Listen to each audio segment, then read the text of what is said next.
I don't know. My mind is kind of in 100 different places today. So I'm going to do my very best to just set everything aside, focus in, and see this to a conclusion. All right. This is one of those times where I feel like I just need to get this done more than, oh yeah, I cannot wait to do this. So um, every broadcast has its own vibe and its own feeling. And so, all right, I'm going to hang on, I'm going to look here.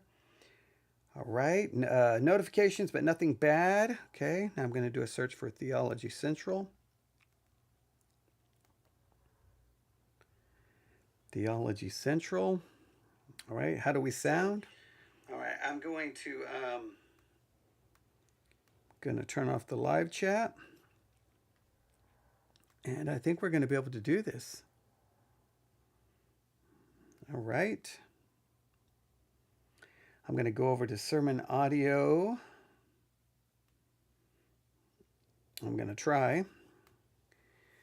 Go to sermon audio. Okay, there's just me and Jason Cooley are broadcasting. Jason Cooley is from Old Paths Baptist Church. He broadcasts pretty much every afternoon. And whether you agree or disagree, I just love that he's got a setup. It looks like maybe, I don't know, in some room. I don't know if it's downstairs where it is, but he's got it all set up. He can stand the way he's got it set up. He does a webcam. So I just love that he's using the technology and the equipment available to share his perspective and his views. Whether I agree or disagree, I just love seeing people use the things available to reach out to people and to provide people the ability to hear all kinds of different ideas and thoughts. So yeah, he's got 11 people listening to him. That's good. Hopefully his numbers will go up, and we'll see. And for me, currently, I have 4 people tuned in. So thank you very much. I greatly appreciate that. Canada showed up. What are you guys doing? British Columbia. Come on, it's 2:42 p.m. Canadians don't listen to me until it's midnight or 1 in the morning. What are you doing listening? I think you're violating some rule in Canada. There's probably some law that you cannot listen to the Theology Central podcast until the clock says midnight. All right, no. I just joke around because it's weird. When I do late night broadcast, majority of my audience is from Canada. So then I was convinced that, Canada has to be on some like completely different time zone. That explains it. And then I looked and I'm like, wait. Then I thought, wait a minute, I should know they're not that far removed, okay? But I'm all the way down here in Texas, so Canada seems like, I don't know, a bazillion miles away. So, but thank you for tuning in. I do appreciate that. And of course, there's North Carolina. Always appreciate that. Texas shows up. And of course, I never know what Texas necessarily represents because I click on the link twice, usually to check our audio to make sure we're good to go. So then Texas is going to show up twice. So I always have to remove that. All right. I think we're good to go. All right, ladies and gentlemen, I hope this goes well. Oh, this is going to bring me back to the third Bible college I was ever a part of. The third. First was, which came first? Grace University came first from Omaha, Nebraska. Then Twin Cities Bible Institute in Papillion, Nebraska came second.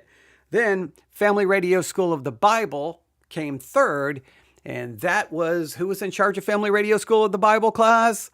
That was one Harold Camping. And that was before he lost his ever-living mind and wrote the book 1994, predicting that the world was going to end in 1994. He went from basically Reformed theology, Presbyterian, amillennial, to the world is going to end. And then he had this big timeline, and then the world didn't end. Then the next thing you know, he's telling us that the church age had come to an end. You have to leave your local church. If you don't leave your local church, you've taken the mark of the beast. Oh, it got crazy. So yeah, you talk about just like what just happened. It was sola scriptura, scripture alone, doctrine, theology, correct hermeneutics. And then it was like, what is going on? I'll never forget when all of a sudden we were told that the world was ending in 1994.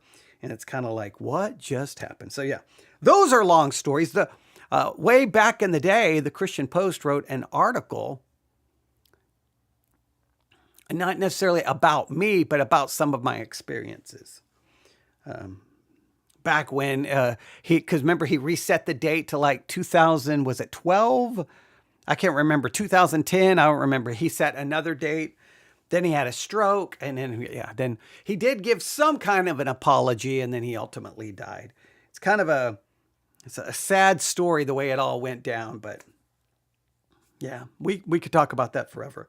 And the only reason it's bringing me back to that is because of where we're going to be. All right, so I don't know why I'm already doing the episode, and I should not be doing the episode. I was trying to check. Hang on. I was trying to make sure the map and everything was working. Yes, there's Tennessee. Welcome. All right, greatly appreciate that. All right, I think we're good to go. Let's do this. Let's see if we can get something accomplished. This is going to be, this is going to be interesting. All right, ladies and gentlemen, we go live in 5, 4, 3, 2, and 1. Looking at our world from a theological perspective.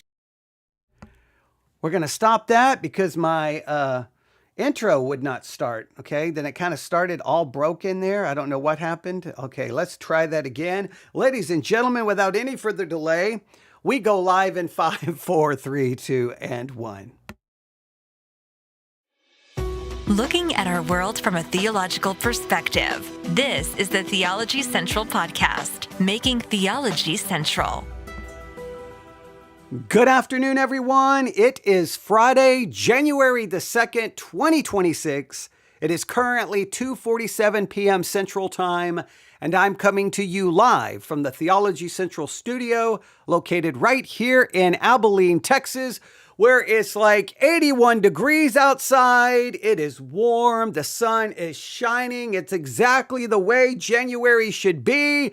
There should not be snow. There should not be cold, because any reasonable and logical person way back when the settlers were moving their way across the nation, across the land, if you stop your wagon and start building your log cabin and it gets cold, you tell the family, pack up, we're going to keep going until we lose this cold. So everyone should have been in a warm place. Okay, right? I mean, doesn't that make sense? Okay, maybe not. All right. But I'm here in Texas. I'm sorry that many of you are in areas where there is snow on the ground and it's cold. I don't understand what happened. You know, I don't know. You're under some kind of divine punishment. I don't know, but I will rub it in that it's warm outside. The sky is bright and blue. Everything is clear, and I'm about to get things really confusing here on the podcast. Are you ready? Here we go. All right. We started January the 1st. We started 2026 by doing a sermon review. Now, I think I have the sermon right here. Let me look here. The sermon is entitled, "If You'd Take a Break, You Would Be More Busy." If you would take a break, you'd be more busy. Now, the title caught my attention. I'm like, what is going on? And I'm like, oh, this is going to be like it's a brand new year. And so if you'll learn to, I guess, kind of like I was thinking like a Sabbath idea. If you'll rest, take a Sunday off, or maybe they're going full blown, go back to Saturday being the Sabbath for us. However they were going to approach it. If we would take a rest spiritually, we would be more busy, because taking a rest spiritually makes us more productive. That's kind of where I thought they were going. I'm like, okay, this is going to be one of those kind of standard, this is what you need to do in 2026 kind of message, or whatever year it may be.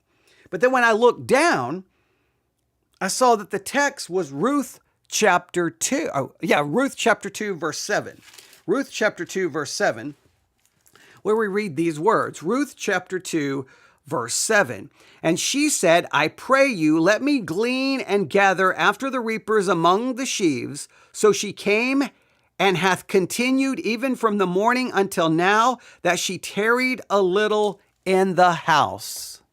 she tarried a little in the house. And as we were reviewing this sermon, the pastor just started explaining everything about this house, like he knew everything about the house, and that Boaz built this house, and that Boaz would visit the house sometimes, and this house was there to give you rest and to give you refreshment and to give you nourishment and to give you provision and to do this and to do this and to do this. And then ultimately, in the sermon review, we got to right where it transitioned, because then he said, this is God's house, and God's house is the place to give you provision. And so ultimately, this little house, or this house in Ruth chapter 2, somehow becomes the church, and then the sermon ultimately is going to turn into, we didn't finish the entire review, don't forsake the assembly. Of course, that's a complete misrepresentation of what Hebrews 10 is saying. It's not talking about church, but okay, we could get into all of that.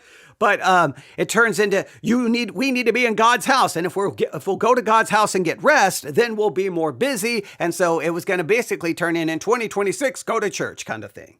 So I was just baffled by what it was doing with Ruth, and it was so frustrating from a hermeneutical standpoint. But in my review, I acknowledged that the book of Ruth provides some challenges. Because I think sometimes when it comes to the book of Ruth, sometimes the text speaks louder than maybe it looks or what it appears. You see, when you open the book of Ruth, I think the first thing you should say, rightly say, the first thing you should notice when you open up the book of Ruth is that it is a historical narrative, right?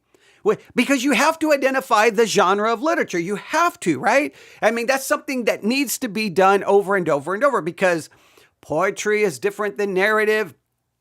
Prophetic scriptures are different than, okay, you get the idea. You have to kind of have an idea, because there's going to be different hermeneutical principles and different hermeneutical rules that are going to guide you if you care about interpreting the Bible accurately, right? Now, what he was doing was more in the devotional tradition. And the devotional tradition, I believe, is a disease that has corrupted American Christianity. Everything from the pulpit to the pew. Everyone is corrupted with this and infected with this devotional idea. You just take it, you grab a phrase and you say, okay, we're going to make a sermon. We're going to make a devotional about this. And people are like, oh, God really spoke to me. And I'm like, what did you just do to the text? No, God wasn't. If God was speaking to you, he would probably be saying, stop messing with my word. Okay, what are you doing? Because it just gets, everything's like, this becomes about me, and this becomes about me, and this means this, and this means that. And all hermeneutical rules get thrown in the trash can. So I am very protective of that, and I condemn that over and over and over and over. I've talked about the devotional tradition within American Christianity. I don't know how many times. I've traced all through church history. We've talked about it. But so if you open up Ruth, a good Bible student, if you're in hermeneutics class and I said, all right, everyone open your Bibles to the book of Ruth, identify the literary genre, go. And the first one who said historical narrative, I would be like, good, all right. I think we could agree that it's not prophecy. It's not apocalyptic. It's not a parable. I do not believe Ruth is a parable. It's a real story about real people in a real time, in a real place. In fact, if you need any help in knowing this, just go to the end of Ruth, go to Ruth chapter 4. It's only 4 chapters long. So the end of the last chapter, Ruth chapter 4, and you'll notice you start seeing names, right? And you may want to pay close attention to verse 21. You have basically a genealogy. As Ruth chapter 4, you see it in verse 18, verse 19, verse 20, verse 21, and Salmon begat Boaz, and Boaz begat Obed, and Obed begat Jesse, and Jesse begat David. Through Boaz comes ultimately David. That's significant. There's the Davidic lineage. That Davidic lineage has major messianic implications. The Davidic covenant, right? So Boaz comes David through David. Ultimately, that creates the Davidic lineage in which Christ is going to come. And if you go to the New Testament, to the Gospels, and you look in those genealogies, you're going to see some of this, right? So if the book ends with an actual names of actual people who leads to, well, more actual people like David, which has massive implications for the Davidic lineage and the coming of the Messiah, then you can't turn this into a parable. You can't no, this is historical narrative all day long. These are real people who produced real children who produced real children. So immediately I'm like, okay, this is not a parable. This is historical narrative. But if you read the book of Ruth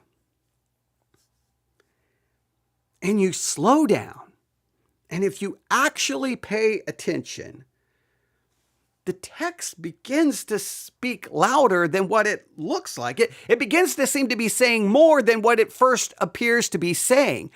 And that is hermeneutically challenging because it's a historical narrative. It's not a parable. It's not an allegory.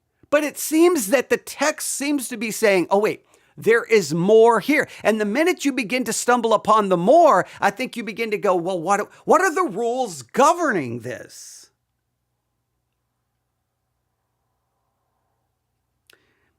Immediately, I'll just point out a few things, and these will be somewhat, I'll repeat them a number of times, but just look.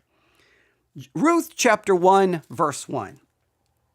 Now it came to pass in the days when the judges ruled. So immediately we are told that the story takes place in the day of the judges. Oh, okay. Now, what do you know about the time of the judges?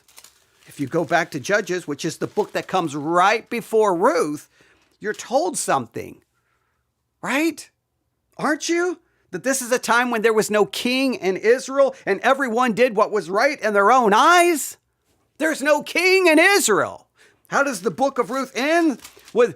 Through Boaz will ultimately come David, who will become king, who will be a Davidic covenant, and someone from the line of David supposed to sit upon a throne forever kind of concept. Oh, wait, there is no king there seems to be, the book ends with how it's going to resolve the problem, right?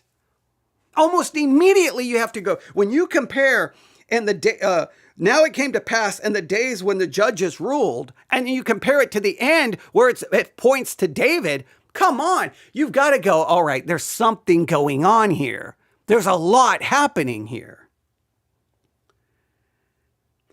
Not only that, we are told that there was a famine in the land. Okay, now that's somewhat significant, especially if you understand the covenant promises, right? If you go back to like Deuteronomy 28, 29, and 30, if you do this, you get blessing. And what those blessings is the opposite of famine. The crops are going to grow. Everything's going to be wonderful. But if you don't do right, boom, your crops are not going to grow. Almost a famine kind of situation. But it becomes even more interesting. There's a famine in the land, and a certain man of Bethlehem, Judah. Wait, Bethlehem, Judah. Now that gets really interesting because Bethlehem, that's the house of bread. Judah, that's the place of promise, right? There's something going on. See, it seems to be getting louder, right? But then we're introduced to the name of this man, and the name of the man was Elimelech. Well, wait a minute. His name means my God is king. Wait, what is going on?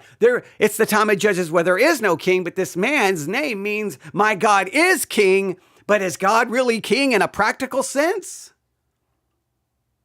But then he leaves the land of promise, the land of covenant, Judah, Bethlehem, and he goes to Moab. Wait, Moab, there's all kinds of problems with Moab, but he has a wife named Pleasant. Her name is Naomi, which means pleasant.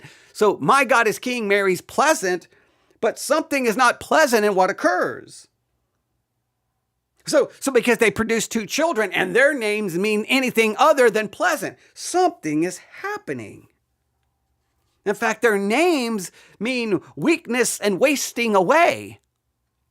My God is king marries Naomi, which is pleasant, and they produce, weakness and wasting away. Well, what is going on here? We have to notice this. And anything I'm saying here, I'm not saying it symbolically represents this. I'm saying this is what their names actually means. That's what Bethlehem actually means, is the house of bread. So at this moment, just in verse 1 and 2, there's enough there to go, what is happening? How do I handle this hermeneutically? Because this is a historical narrative. I should look at this as being more descriptive than prescriptive, but what do I do? And you start getting a little bit confused and maybe how to handle this. If I pursue this, am I breaking hermeneutical rules by noticing this? Am I supposed to slap myself and say, don't look, don't look, don't look, don't look, don't look, don't look, don't look, don't look at any of that? But a good Bible student should observe all of these things, and just doing an observational study, you should be like, wait a minute here. There is a lot going on right here. Not even trying to interpret it, just noticing it. I mean, am I drifting into allegory? I do not want to take a historical narrative and then turn it into a full-blown allegorical reading, especially considering the book ends, chapter 4, with giving us how we get to David, which sets up the Davidic lineage. And, well, you know all the historical significance of that. I don't want to force symbolism onto the text. I don't want to do what that pastor did and turn Little House into, the church. I don't want to do that. I don't want to turn this into, hey, there's a hidden code here. The secret code of Ruth. I should write a book called The Secret Code of Ruth, right? I probably would get rich, okay? Let's do that, all right? But is something else going on here? What if this isn't typology, because I do not believe it is? What if this is simply the way the biblical narrative does theology? What would that look like? Because Ruth, and this is very important, never stops being historical. But it doesn't pretend, I think, to be theologically neutral. I don't think the author is inventing symbols, but it's arranging historical reality in a way that means something maybe beyond what you initially see. Because the names seem to matter. All the names have these significant meanings. Places seem to matter because of their location and the meaning of their names. The timing seems to matter. Outcomes seem to matter. And not because they secretly represent something else, but because they are the story God is telling. They don't represent something else. Their names literally tell you something.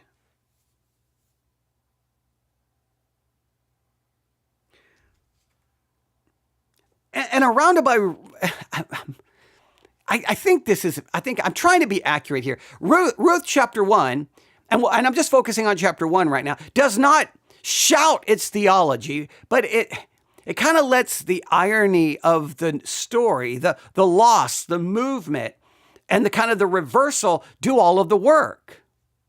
And if we're not careful, we'll flatten Ruth into simply a story. And that's not, and maybe we're trying to do that to protect good hermeneutics. I think in some ways we may actually be doing a disservice. What if we actually miss what the text is intentionally saying? Because we're trying to be so careful. Others are not careful at all, and I think they go beyond what the text is intentionally saying. Others, I think, are so trying to be careful that we miss what the text is trying to say. There's got to be a balance somewhere.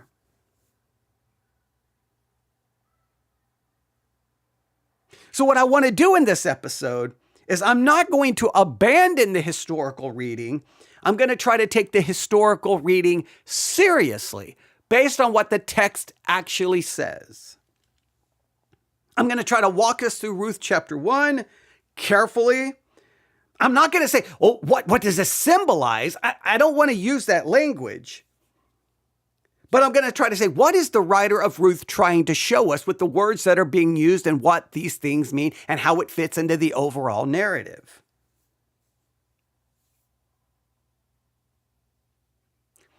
Maybe, just maybe, not in every story, not in every narrative, but maybe sometimes the Bible says more, not by hiding meaning, but by placing the truth in plain sight and asking us to pay attention. Maybe in this case in Ruth, it's not that anything is hidden. It's right there in plain sight. You just have to slow down and look.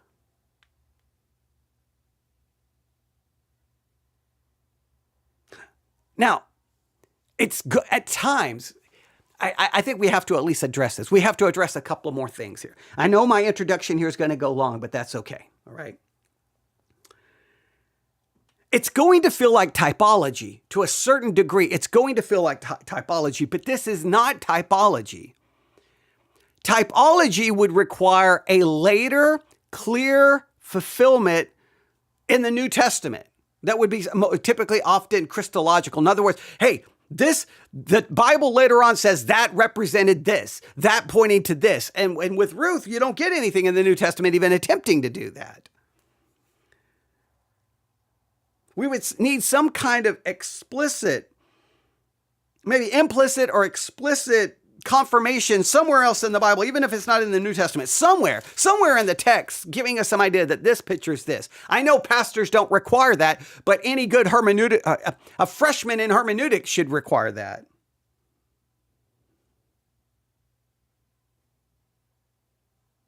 I think we classify this, and you want to write this down, class, all right? If you walked into hermeneutics class today, I would have on the board narrative theology.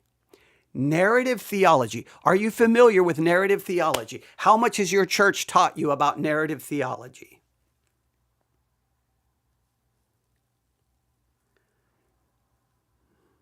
In some ways, this is narrative theology through maybe literary irony, maybe.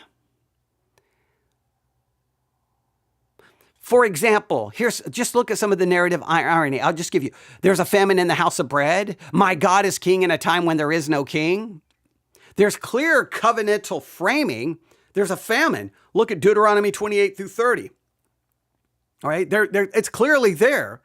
The names and places carry meaning that I think the original audience would figure out. I don't know if we can, but I think they would.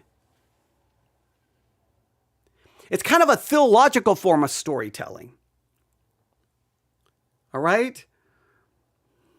So let's do this. There's more I could say there, but I just want you to see it's narrative theology. So I'll just take the time to do this. I know I probably shouldn't, but I'll take the time to do this because it's worth it. Even if this is as far as we get, that's okay. We have to do this. I could be wrong, but I'm assuming most of the audience has no idea what narrative theology is. You've never even heard the term. All right. Now, I could be wrong, but I'm assuming I'm going to go with most. Over 50% doesn't know. I'm not saying that means everyone, no one knows. I just think over 50% has no idea because I doubt your church has ever talked about it. But I'm going to try to give you an accurate definition of narrative theology. Narrative theology is an approach to Scripture that recognizes biblical narratives, Ruth, communicates theological truth through the structure, movement, and outcome of the story itself, rather than through some kind of abstract propositions, commands, or symbolic codes. It's not doing that. It's communicating theological truth through the structure, the movement, and the outcome of the story itself. And the story is historical and real. It's a narrative, but it's giving you a theology in the way the story is put together. And narrative theology is conveyed by historical setting. It came to pass in the days when the judges ruled. Plot development. Whoa, wait, there's a famine in the land. Wait, the famine is in Bethlehem, the house of bread, and Judah, the land of covenant. Wait, Elimelech, my God is king, but there's no king. Okay, it's the development. It's through the characters. It's through their actions and outcomes. It's through the irony and contrast the story gives. It may be found in repetition and timing. It may be found in the covenant context. And it may be found in the resolution of the story or a lack of resolution. Now, in another way, narrative theology is where the story does the teaching. The story does the teaching. I don't have to come along and try to make everything picture something. The story does the teaching if you'll slow down and see what the story is actually doing. Now, that's what narrative theology is. What isn't narrative theology? Because I don't want you to confuse it. Right? Narrative theology is not allegory. It's not where you organize symbolic meaning. You don't assign. It's not that you don't assign symbolic meaning to details. See, if you can go through the Bible and go, oh, that pictures this, or that's a symbol of this, or that represents this. Yeah, you can do that to anything. You can just make anything represent anything. No, that's not what you're doing in this kind of narrative theology. No, the story is going to make it very clear that this is this and this is that, because the definition is going to be there. I don't have to just assign some kind of random symbolic meaning. So it's not allegory. It's not typology, where I identify figures as, oh, that's possible. It prefigures Christ. Because I can only do typology when the Bible itself, and this is the rule I have on typology. Don't tell me this person represents Christ unless the New Testament shows me that person represents Christ. If the New Testament doesn't do it, I don't care what you say. You're making it up unless the text is clear. It's not moralism where we simply reduce the story to lessons or examples. It's not that. It's not some hidden code interpretation. It's not that. And it's not imagination reconstructing the story. Narrative theology does not ask, what does this represent? It asks, what is the narrator showing by telling the story in this way, and these names meaning this, and these places meaning this? It's not trying to say, what does it represent? Narrative theology assumes that the events in Ruth are real history, that the author is intentional, and that meaning emerges from how everything unfolds. Think of it this way. The theology is embedded. It is not encoded. Narrative theology is recognizing that biblical stories teach theology through the way the story unfolds, through history, through context, through irony, through outcome, rather than through allegory or abstract explanation.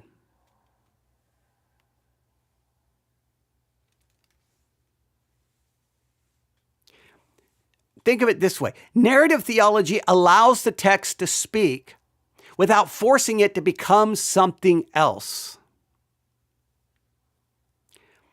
Narrative theology doesn't turn stories into symbols.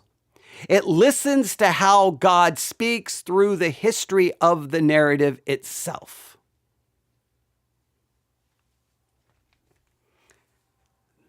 That's narrative theology. Do you think you have it? Do you think you can pass the test?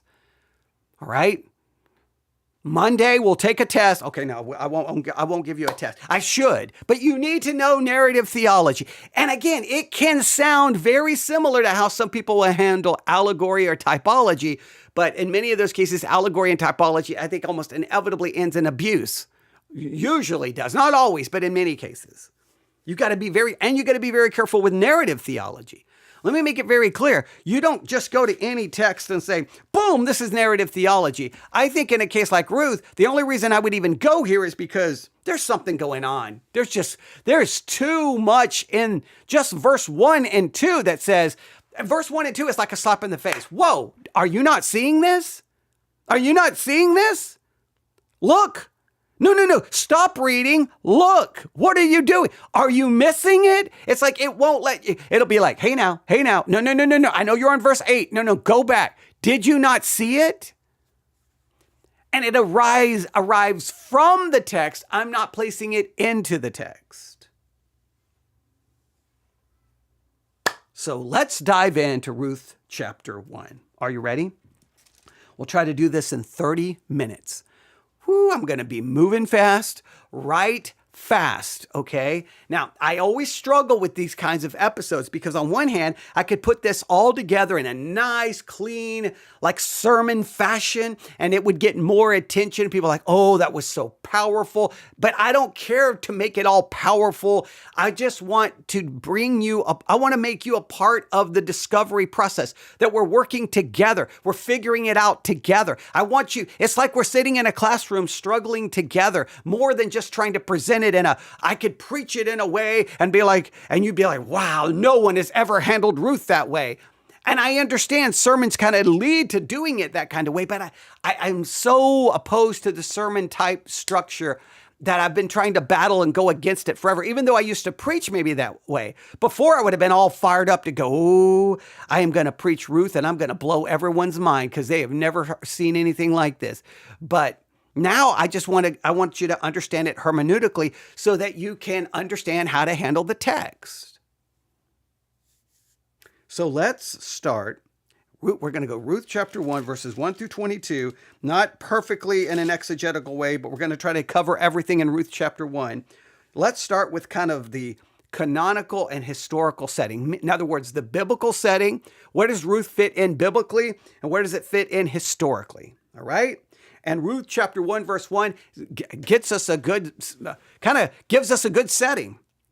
Now it came to pass in the days when the judges ruled, I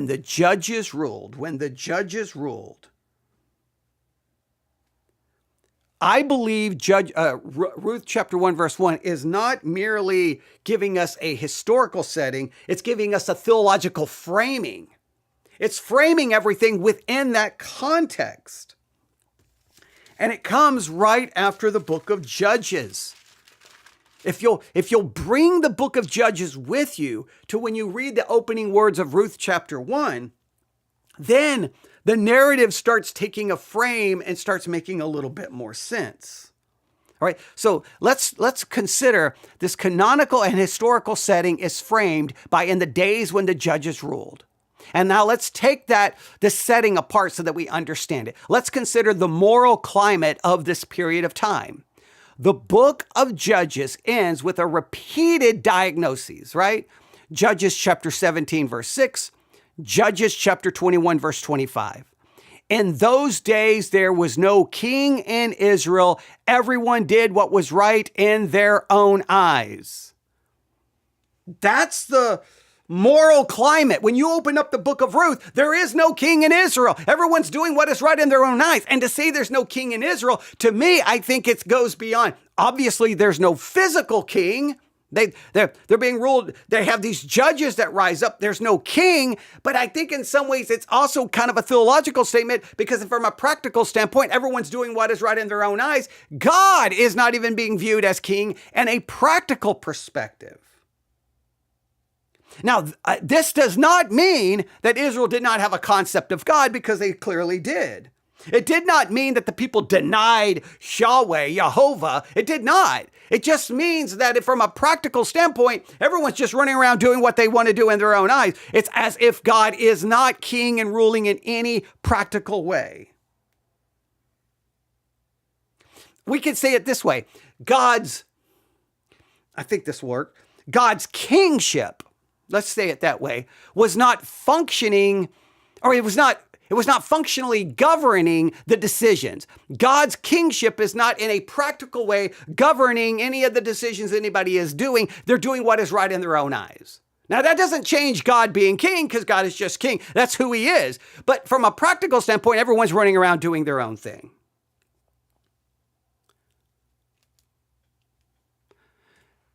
right? So that could mean that if there is a crisis, if there's a problem, how are the people going to respond? They're going to respond in a pragmatic way, not in, well, wait a minute, how does this fit our God and our King and the covenant that he has made? All of that is not, they're going to be looking at things from a pragmatic standpoint. That's very important because that sets up the context for what's going to happen in Ruth chapter 1.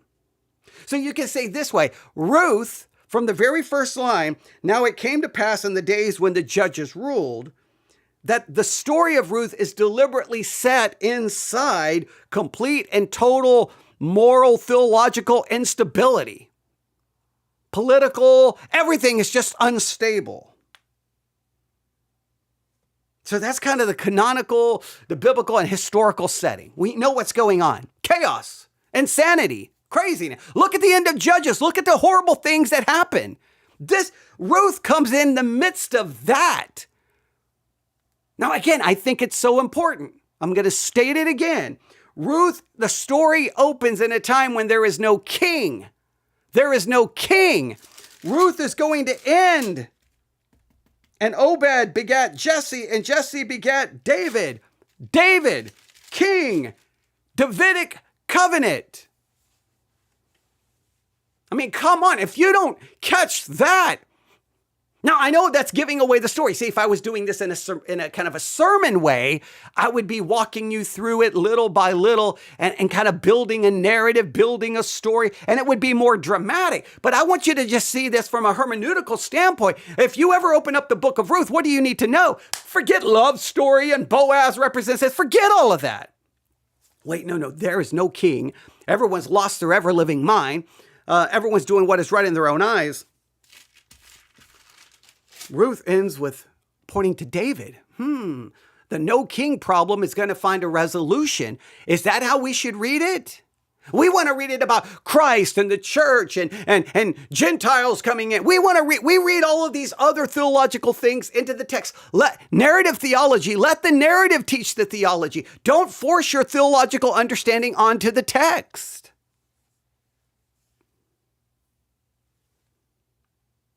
So let's go from the biblical and historical setting.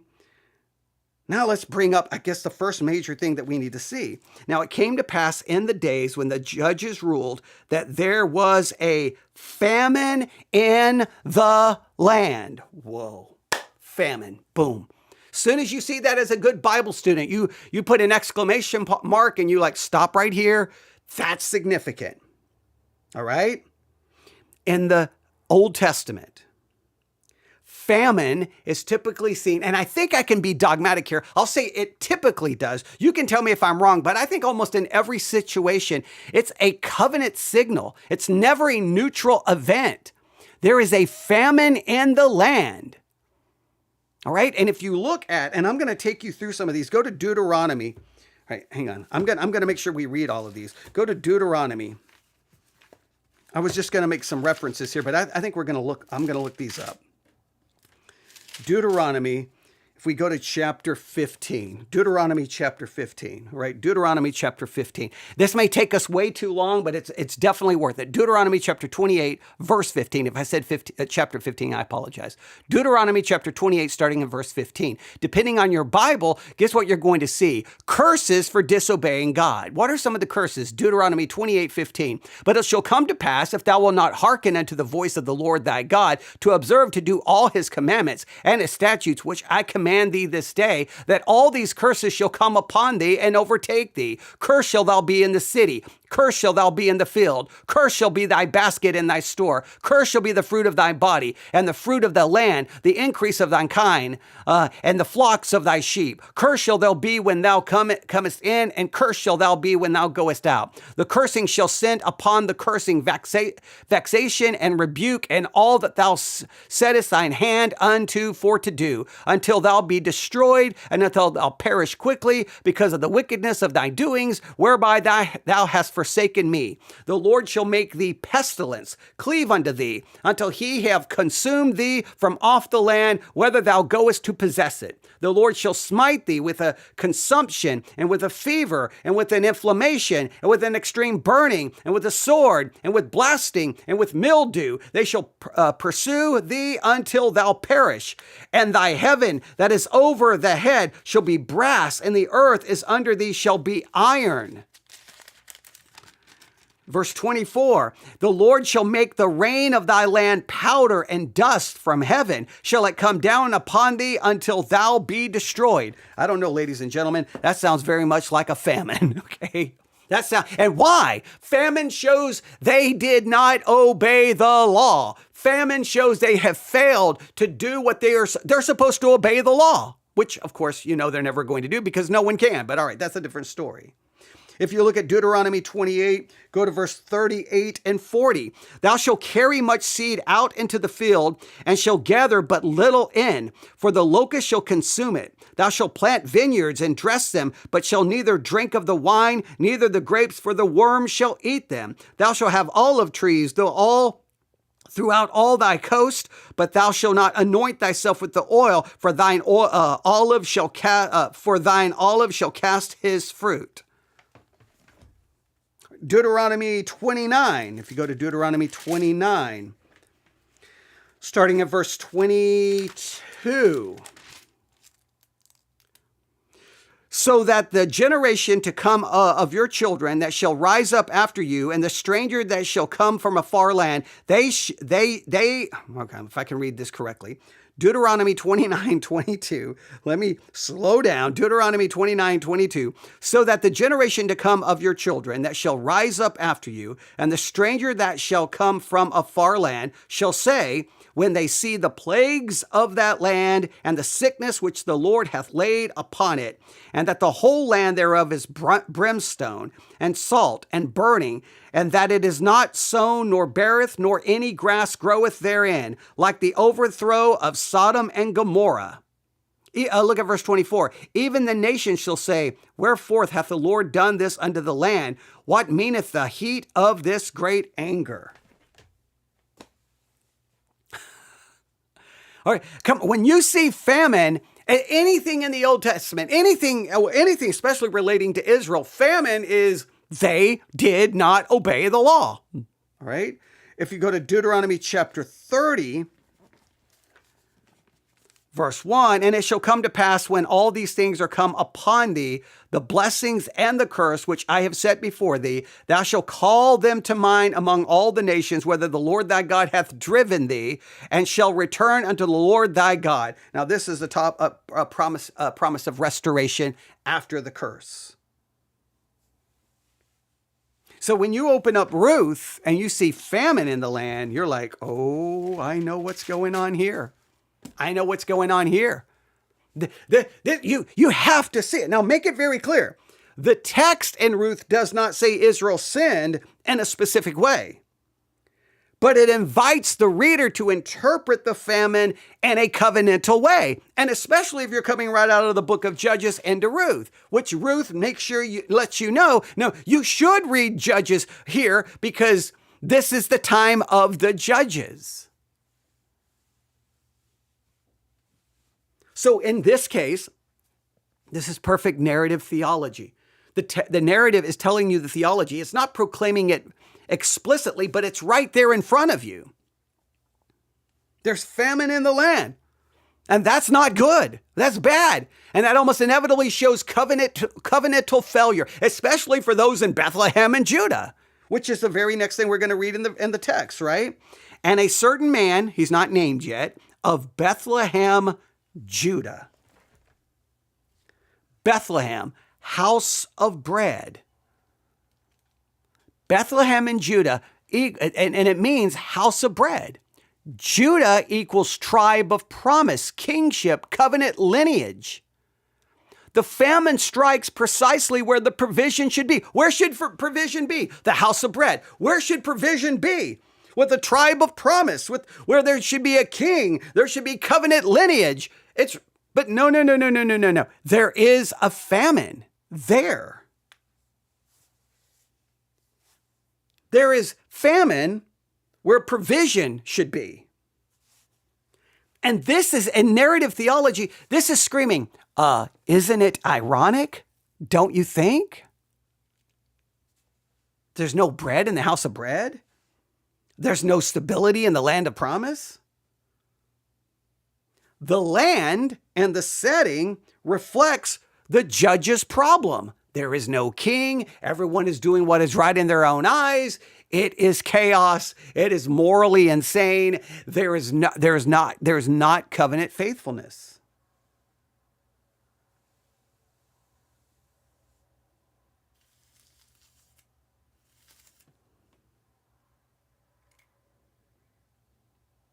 Now, remember verse 1 says there's a man and he went to sojourn in the country of Moab. Now, his name, he's not identified yet by name, right? He's not identified. So this man went to sojourn in the country of Moab.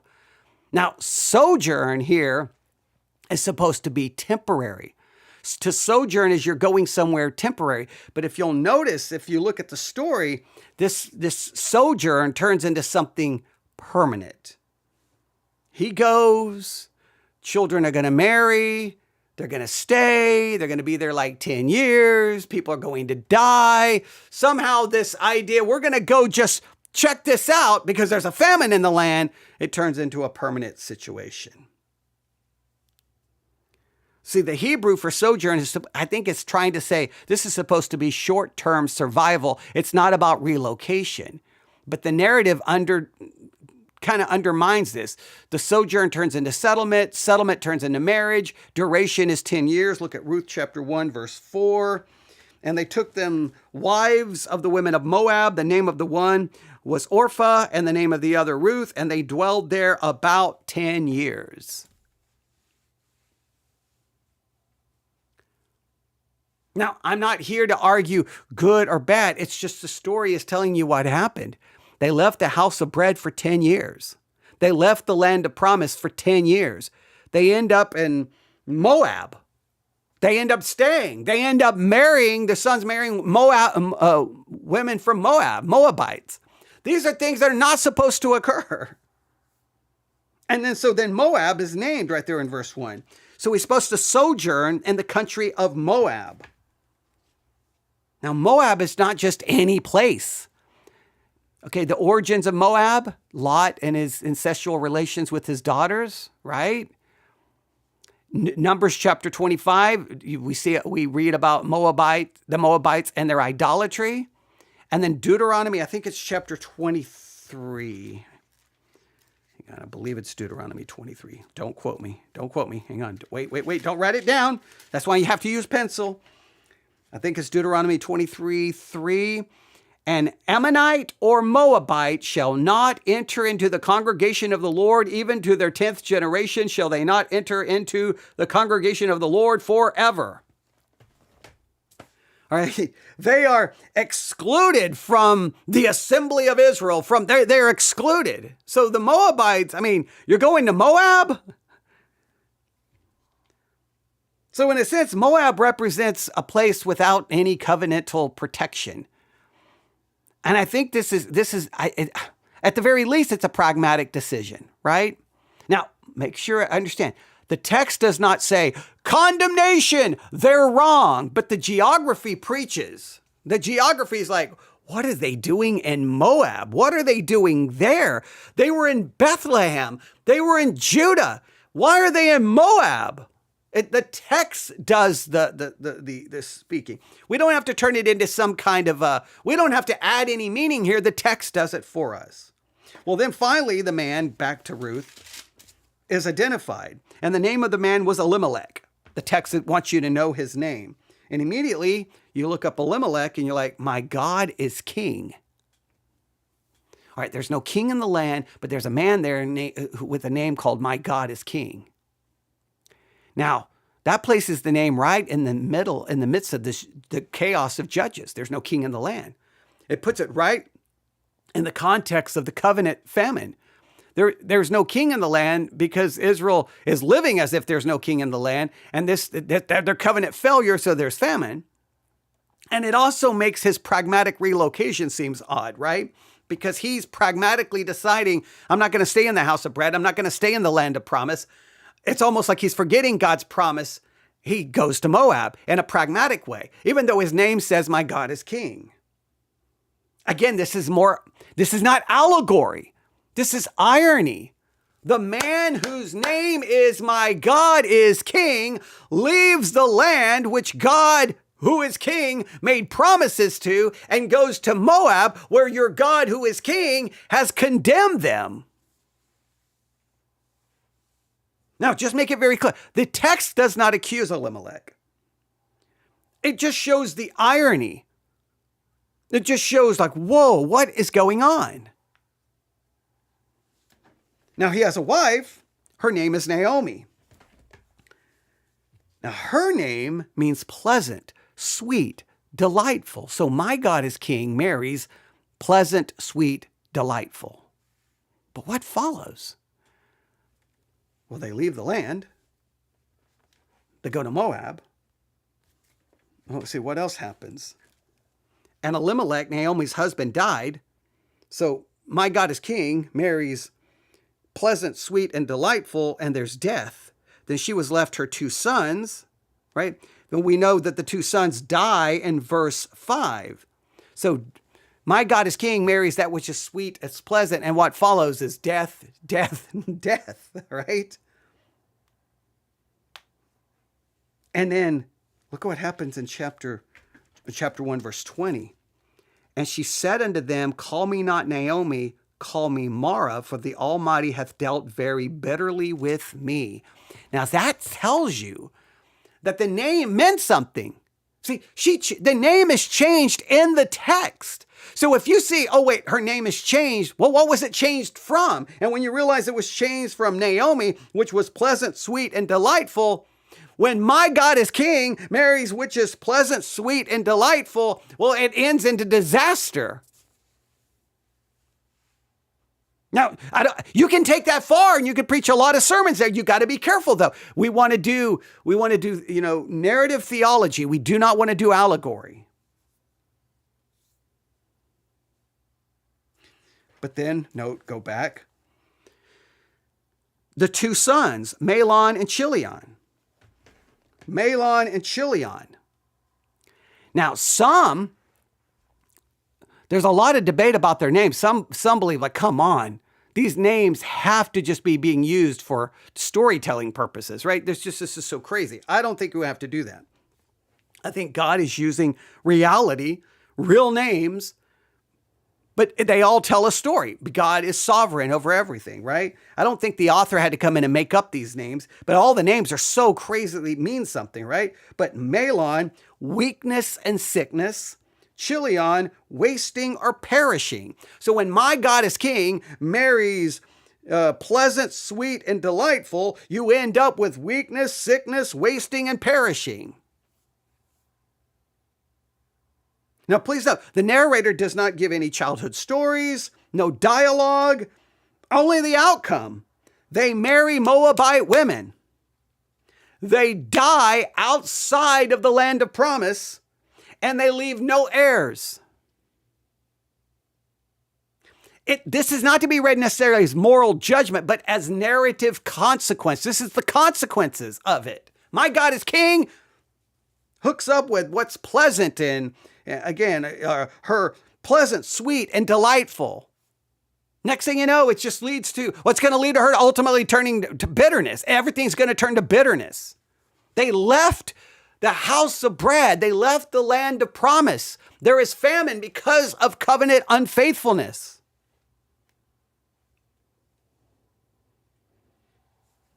Then look at Ruth chapter 1, verse 5. So verse 3, Elimelech's husband dies. They took unto them wives of women of Moab. Okay, we have the name of Orpah and Ruth. Is there any significance to their names? I don't remember the top of my head. We could possibly look those up. There may not be. Verse 5, Mahlon and Chilion died, also both of them, and the woman was left of her 2 sons, and the woman was left of her 2 sons and her husband. Now, at this point, from the ancient world, she's completely vulnerable. She has no economic protection. She has no legal standing. She has no future hope. I mean, she has nothing. She is left with literally nothing. Their pragmatic solution did not work. In a sense, now maybe it worked for 10 years though. So it may have worked for 10 years, but now everything is falling apart. Now, if you look at Ruth chapter 1, verse 6, then she arose with her daughters-in-law that she might return from the country of Moab, for she had heard in the country of Moab how that the Lord had visited his people, giving them bread. Now, this to me is covenant language. God had visited his people. I think that's found in Exodus chapter 4, I believe. Hang on. Don't quote me. Don't quote me. I always get nervous when I come up with an idea. I have to look. Luke chapter 1, verse 68. Blessed be the God of Israel, for he hath visited and redeemed his people. That's Luke 1:68. You know that from, we just got done with Christmas. You know that's a whole story, right? So what does it say? God has not abandoned his people. He did not abandon Israel. He has not forgotten Bethlehem, the house of bread. He's not permanently withdrawn his blessing.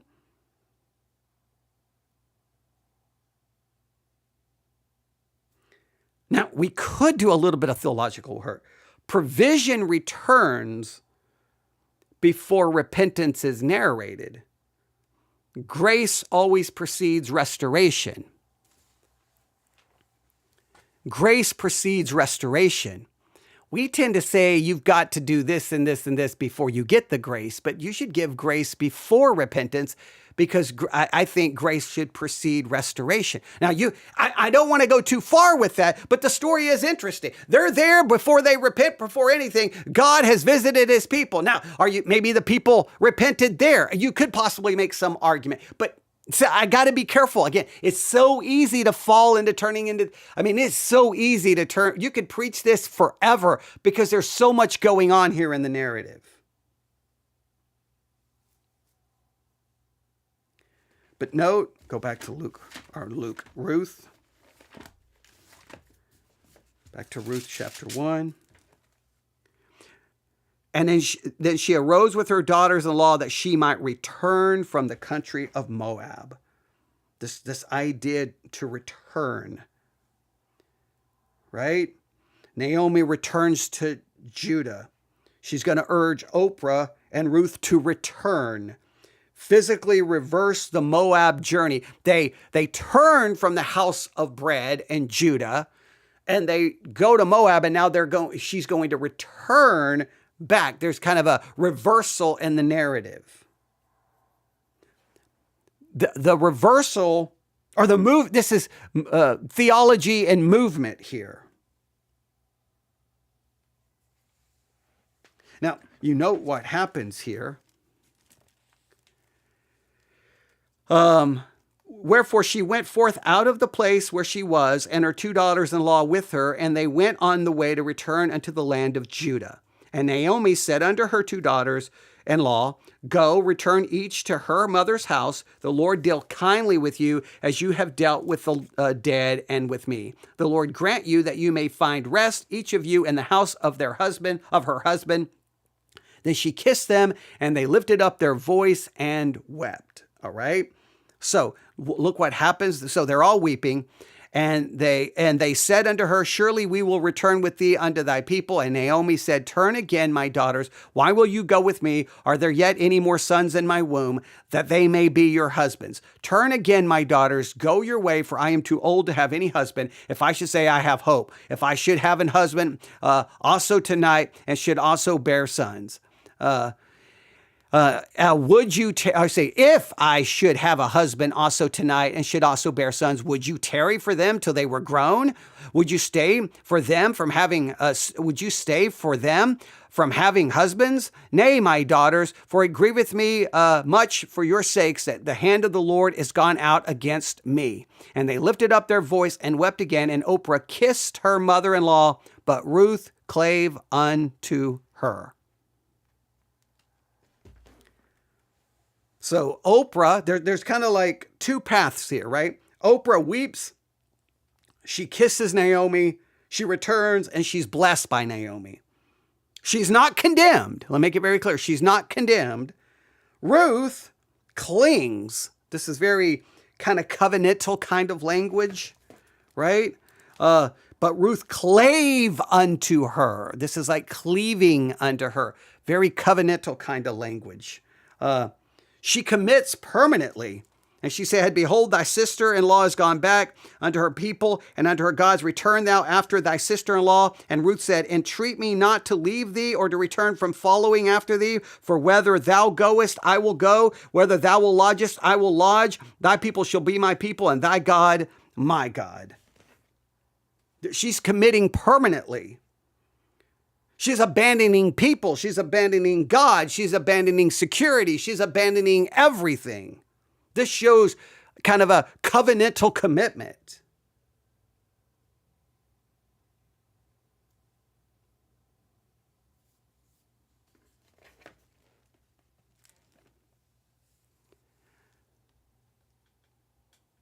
And then look at verse 18. When she saw that she was steadfast minded to go with her, then she left, speaking unto her. It's kind of, now I haven't given this much thought. Isn't there kind of a massive, again, irony and contrast here? My God is king. When everything got bad, in a sense, he abandoned covenant. He abandoned Bethlehem, the land of covenant, abandoned what God's promises. And then he went from a pragmatic approach to go to Moab to sojourn there for survival. I can understand why he would do that, but there's not this commitment. Ruth, on the other hand, instead of staying with her people, she's a Moabitess, instead of staying with the Moabites, staying in her land, her gods, she's like, nope, I'm going to abandon all of this to go with you. The Moabitess shows more commitment, shows more faith, shows more dedication than, well, my God is king. Is this not kind of a slap in the face to Israel in a certain way? Kind of a rebuke? And then look what Naomi does. Verse 19, so the two went until they came to Bethlehem. They're back to the house of bread. And it came to pass when they were come to Bethlehem that all the city was moved about them. And they said, is this Naomi? And she said unto them, call me not Naomi, call me Mara, for the Almighty hath dealt very bitterly with me. Now the narrator here does not correct her.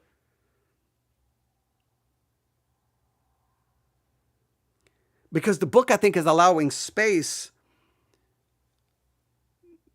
for just reality to be spoken, not to sanitize it. And then how does the chapter end?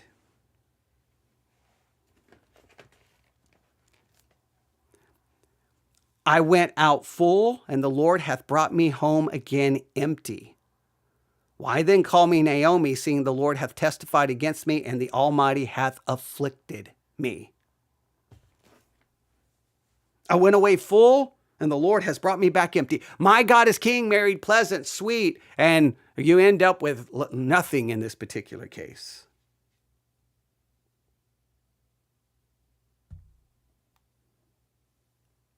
And then verse 22, so Naomi returned, and Ruth the Moabitess, her daughter-in-law, with her, which returned out of the country of Moab, and they came to Bethlehem in the beginning of the barley harvest. They come back to the house of bread, and there's a harvest going on. There is bread, there is provision.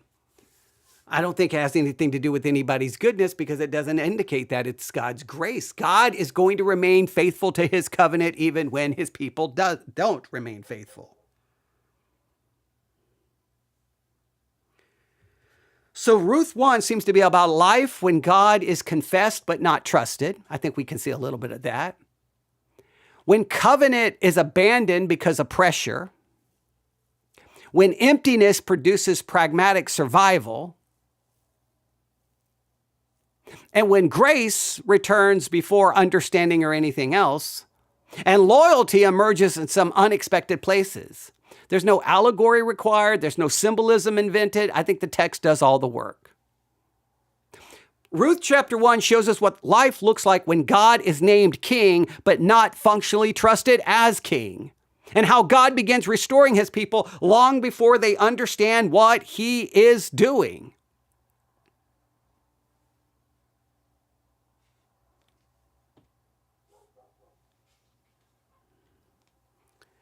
Now we're at 62 minutes. There's a lot going on there in chapter 1. But do you see how everything seems to have a meaning based off what's there? That's not us imposing any meaning on there. There's a lot more I could say.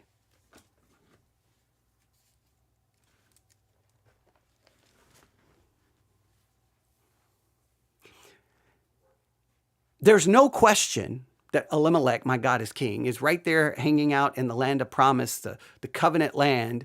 There's no question there's a famine in the land showing that typically shows unfaithfulness to the covenant. Therefore, you're getting the curses. They make a pragmatic decision. I think it's fair to say. I'm not saying it's sinful, just saying it's pragmatic. We're going to leave the house of bread. We're going to leave the land of promise. We're not going to focus on God's covenant. We're going to come up with our own solution, and they go to Moab. And it's death, death, death, death, death, right? Sweet, pleasant turns to bitterness. One who went out full comes in completely empty, goes back completely empty. But God shows up. He visits his people, and he doesn't visit us because of what we do. He visits us out of grace. Grace precedes repentance. Grace comes before.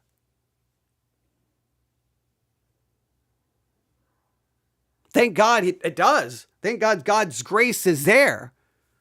While we were yet sinners, Christ died for us. And it's hard for us to do that for others, right? Do we respond to failure with grace? No, we respond with punishment and the end. What would happen if we respond to failure with grace?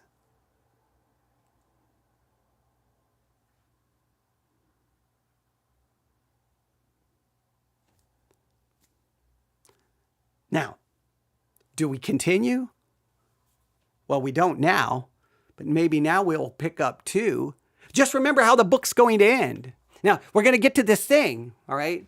I'm going to just throw this out there. Here's kind of your theological challenge of the day. Everyone who opens up the book of Ruth, and it's in Christian songs, will say Boaz is a picture of Christ. Boaz is a picture of Christ. Well, that's weird. Since chapter 4, it's Boaz having physical relations with Ruth that's going to produce Obed, which is going to bring about David, and David's line is going to be the thing that brings about Christ. Boaz represents Christ, but Boaz is the reason that there's going to be David, which will bring the line that will lead to Christ. Should we be interpreting Boaz as representing Christ? Boaz is the reason there will ultimately be the line that leads to Christ. Now, Boaz is not the reason Christ exists, but he is the line in which the incarnation will be born into.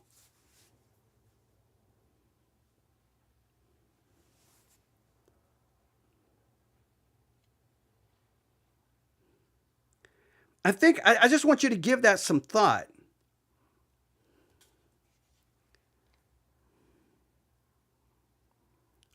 Yeah, there's a lot more I could say there. I just want you to see that, like from a logical standpoint. Boaz represents Christ, but it's Boaz and Ruth that produces, that leads to David.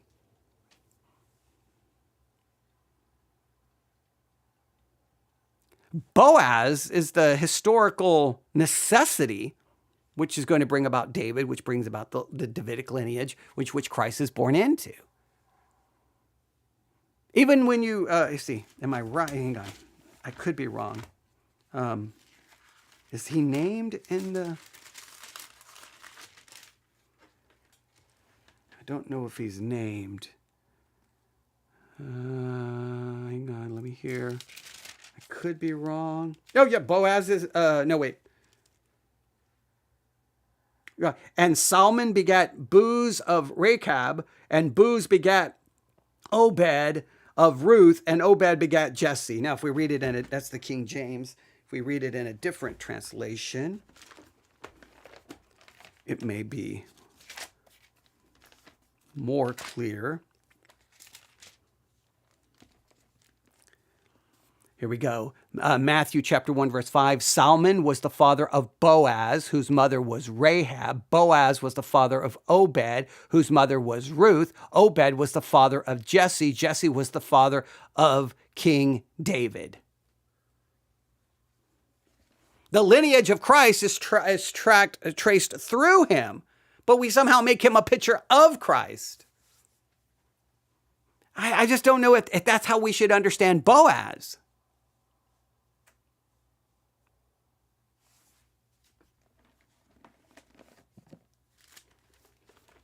All right, that's a little bit of Ruth chapter 1 today. Well, do we do Ruth chapter 2? I don't know. Does Ruth chapter 2 have the same narrative theology? I don't know. I'd love to get your thoughts. I'll leave you with all of that. There's so much. I didn't even get close to saying all that I wanted to say. I could go on for another 3 hours, but I'll stop right there. Everyone have a great, great, great second day of 2026. It is Friday. I hope you have a good weekend. And yeah, I hope you have a good year. I do. I hope everyone has a good year. But we do know this. Will it be good? There's going to be some good. There's going to be some bad. There's going to be some pain. There'll be some happiness. There'll be twists and turns and ups and downs. And I don't know where it's going to go.